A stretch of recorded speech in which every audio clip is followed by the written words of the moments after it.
3차 노예전쟁은 결국 로마인들의 상처뿐인 승리로 끝났습니다. 로마인들의 예상과 달리 노예들의 반란군은 전투에 능숙했으며 때로는 로마인들의 허를 찌르는 공격을 감행했습니다. 그리고 스파르타쿠스는 이 모든 것을 가능하게 하는 지도자였습니다. 로마인들은 그에 대한 기록은 남겼으나 자신들의 자랑스러운 역사와 달리 상당히 빈약한 기록을 남겼습니다. 덕분에 오늘날 우리들은 이 남자를 파악하는데 어려움을 겪고 있습니다. 그러나 당대의 시대상, 사건의 흐름, 상식적 판단 등을 통해 스파르타쿠스가 어떤 인물이었는지를 추론해내는 것은 가능합니다. 그에 대한 기록을 남겼던 두 사람 중 하나였던 플루타르코스는 그가 임페라토르, 즉 황제처럼 싸우다 죽었다고 평했습니다.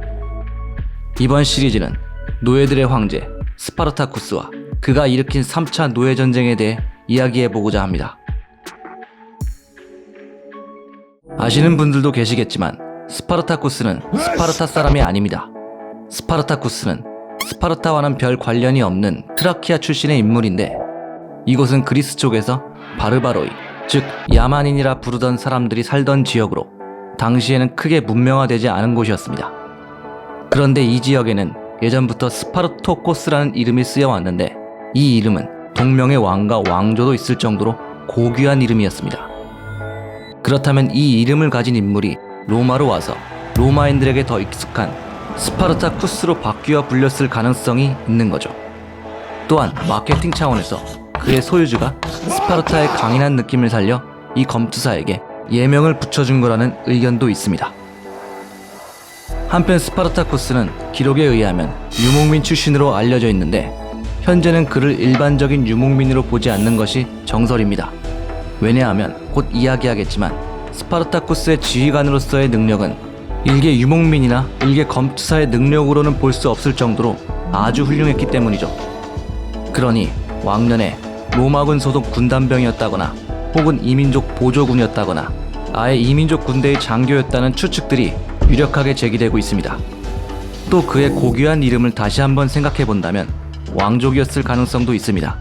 플루타르코스의 경우 그를 그리스인에 가까운 문명인으로 평가했으니 혹시 모를 일이죠. 그러나 어디까지나 출신은 출신일 뿐 그는 로마 제국에서 그저 일개 노예 검투사에 불과했습니다. 그는 공화정 로마의 한 도시 카푸아로 끌려왔습니다.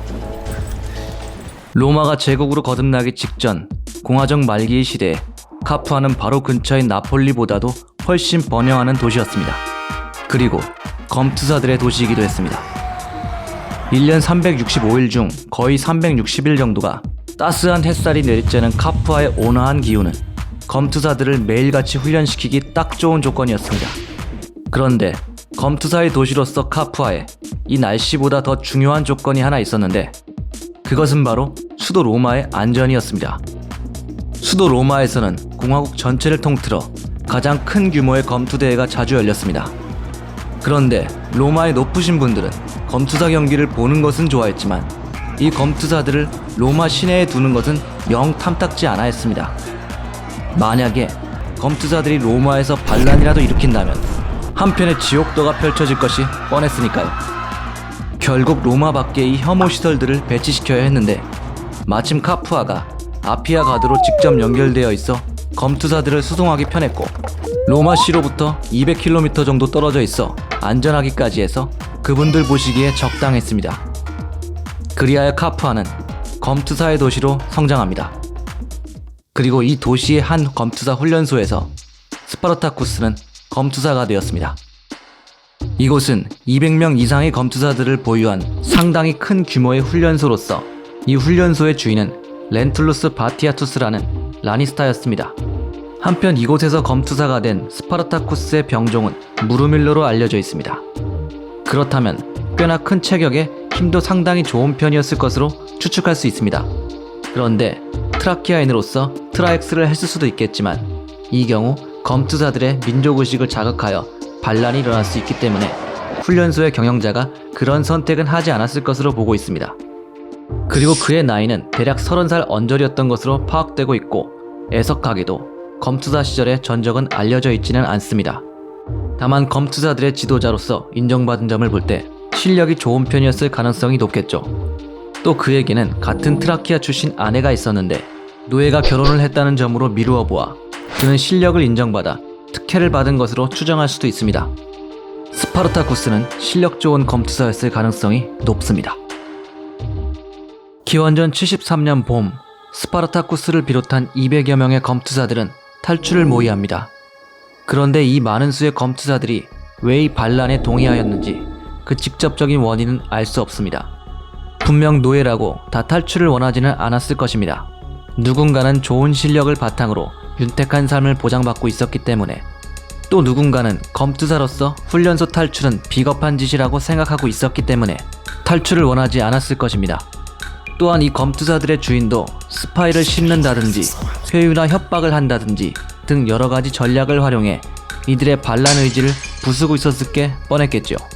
그러나 이러한 어려움들을 극복하고 이뤄낸 모의의 성공은 스파르타쿠스가 그만큼 모든 검투사들에게 신뢰받고 있었음을 보여줍니다. 과연 이것이 어떻게 가능했던 것일까요? 최근의 학설은 그의 아내가 디오니소스를 섬기는 무녀였음을 들어 그녀의 역할에 주목하고 있습니다. 이 학설은 디오니소스 신앙이 로마의 노예들과 하층민들에게 해방의 신앙이었음을 지적하며 그녀가 스파르타쿠스에 대한 예언을 함으로써 200명의 검투사들의 마음을 사로잡았을 가능성을 제시하고 있습니다. 자, 이제 탈출이 시작됐습니다. 이들은 먼저 훈련소의 감방을 탈출합니다. 그러나 허겁지겁 탈출한 그들에겐 훈련소의 문을 돌파할 무기가 없었습니다. 대신 그들은 부엌에 들어가서 조리 도구들을 무기로 쓰기로 합니다. 조리용 칼, 조리용 쇠꼬챙이 등의 모든 흉기들은 좋은 무기가 되었을 것입니다. 그들은 경비원들을 격파하고 훈련소 탈출에 성공합니다. 그러나 안타깝게도 작전의 누설로 인해 200명 전원의 탈출은 실패하였고 그중 74명의 검투사들만이 탈출에 성공하였습니다. 그리고 마침 지나가던 무기소속 마차를 털고 이 무기들로 무장한 검투사들은 베스비오 산의 산기슭으로 숨어 들어갔습니다. 아마도 추격대와 작은 교전이 있었을 것이고 검투사들이 교전에서 승리했을 것입니다. 그리고 이 소식을 들은 주변의 노예들이 도망나와 이들과 합류했을 것입니다. 기록에 의하면 74명의 검투사들은 순식간에 1만 명으로 불어났다고 합니다. 이들은 본의 아니게 도망 노예들에서 반란군이 되어버린 거죠. 로마 정부도 이들을 더 이상 좌시할 수는 없었습니다. 정부는 반란군을 토벌할 군대를 파견합니다. 이제 전쟁이 시작되었습니다. 다음 편부터는 스파르타쿠스의 제3차 노예 전쟁을 다루도록 하겠습니다. 많은 시청 바랍니다.